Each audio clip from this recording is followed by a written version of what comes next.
안녕하십니까. 오늘 저는 인간의 사중 상태라는 주제를 다루겠습니다. 인간을 사중 상태의 관점에서 보는 것은 신학적 인간론이라고 할 수가 있습니다. 현재의 그 상태로만 인간을 보는 것이 아니라 창조, 타락, 구원, 완성, 이 네 가지 차원에서 동시에 인간을 이해하는 것입니다.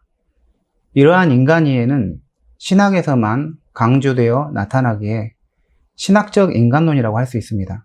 우리가 구체적으로 인간의 사중 상태로 들어가기 전에 기독교인들은 인간 자신을 어떻게 이해해야 할까라는 질문을 던지고 시작하겠습니다. 기독교인의 자기 정체성은 양극적인 관점에서 접근이 됩니다.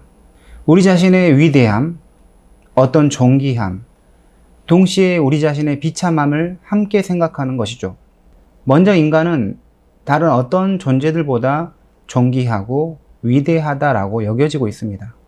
성경은 하나님이 사람을 지으실 때 하나님의 형상대로 사람이 창조되었다라고 말하고 있기 때문입니다. 인간만이 이성을 가졌고 양심을 가졌고 언어를 구사하고 문화를 만들 수 있습니다. 인간만이 가진 고유한 특징이 분명히 존재합니다. 인간이 얼마나 위대하고 대단한 존재들입니까? 게다가 인간은 자신이 가진 이성의 능력으로 과학, 의학, 기술, 예술, 모든 것을 발전시키면서 그것들로부터 혜택을 받으며 살고 있습니다. 하지만 우리 그리스도인들은 인간의 위대함을 무작정 박수치고 또 칭송하지 않습니다. 성경이 천사보다 조금 못하게 대단한 피조물로서 인간을 말할 뿐만 아니라 인간의 비참함에 대해서도 말하고 있기 때문입니다. 인간을 마냥 낙관적으로만 보지 않습니다. 개혁교회의 대표적인 요리문답서인 하이델베르크 요리문답은 총 3부로 구성되어 있습니다. 그런데 일부가 인간의 죄와 비참함이라는 주제를 다룹니다. 하이델베르크 요리문답은 왜 인간을 비참한 존재로 보았을까요? 죄 때문이라는 것이죠. 죄의 결과가 비참함이라는 것입니다. 사람이 죄를 지으면 그 결과로 비참해집니다. 죄와 비참함이 서로 연결이 되는 것이죠. 죄로 인한 그 비참한 상태에 빠진 것, 이게 인간의 또 다른 근본적 현실입니다. 이렇듯 그리스도인은 자기 자신에 대해서 하나님의 특별한 피조물로서 위대하고 존귀한 자이지만 동시에 죄와 그 죄로 인한 비참한 상태에 빠져 있는 자라는 그런 인간관을 가지고 있습니다. 그렇기 때문에 기독교 윤리는 일반 윤리, 철학적 윤리와는 출발점과 전제가 완전히 다릅니다. 기독교 윤리의 출발점은 회심에 있기 때문이죠. 일반 철학적 윤리에는 회심이나 회개의 자리가 없습니다. 물론 도덕적 차원에서 반성을 하는 그런 차원이 존재하지만 인간이 죄인이며 비참하기 때문에 자신의 삶이 근본적으로 돌이켜져야 한다라는 그런 생각을 하지는 않습니다. 예수님이 처음 선포하신 메시지의 주제가 회개였습니다. 때가 찼고 하나님 나라가 가까웠으니 회개하고 복음을 믿으라 하셨죠. 복음을 믿으려면 어떻게 한다고 하십니까? 회개해야 한다는 것입니다. 죄와 비참에서 빠져나오는 회심이 필요하다라는 말씀입니다. 우리가 인간을 이해할 때 여러 학문적 차원에서 접근할 수 있습니다. 문학, 철학, 역사, 과학 등의 개별 과학의 관점에서 인간을 이해할 수 있습니다. 오늘 강의에서 인간을 이해하는 방식은 신학적입니다. 앞에서 말한 것처럼 인간을 신학적으로 바르게 이해하기 위해서는 인간의 상태에 대해서 생각해 볼 필요가 있습니다. 인간의 상태는 크게 네 가지 상태, 즉 사중 상태로 구별할 수 있습니다. 첫째, 순전성의 상태입니다. 순전성의 상태란 아담이 타락하기 전에 그가 어떤 상태로 창조되었는지를 말합니다. 이 순전성의 상태를 흠이 없는 상태라는 뜻에서 무흠의 상태라고도 부릅니다. 둘째, 부패의 상태입니다. 아담의 타락 이후에 어머니 뱃속에서 태어난 모든 자연적 인간이 처한 상태를 부패의 상태라고 부릅니다. 셋째, 은혜의 상태입니다.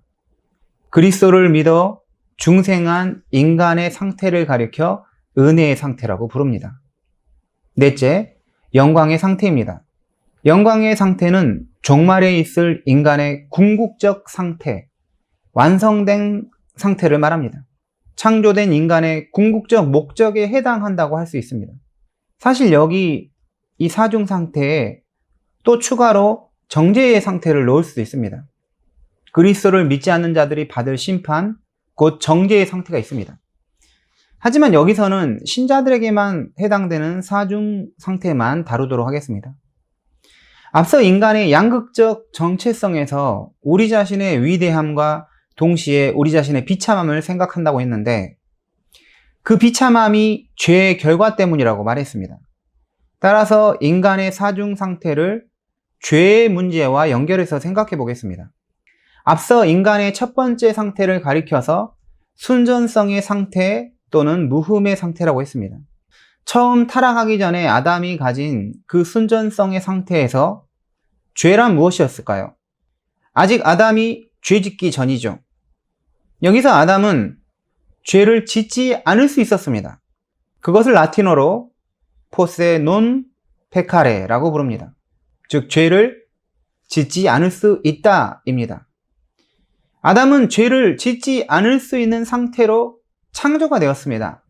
하나님이 인간을 죄를 짓도록 만든 것이 아니라 죄를 짓지 않을 수 있도록 만드신 것이죠. 물론 죄를 짓지 않을 수 있는 상태란 바꾸어 말하면 죄를 지을 수 있는 상태이기도 하죠.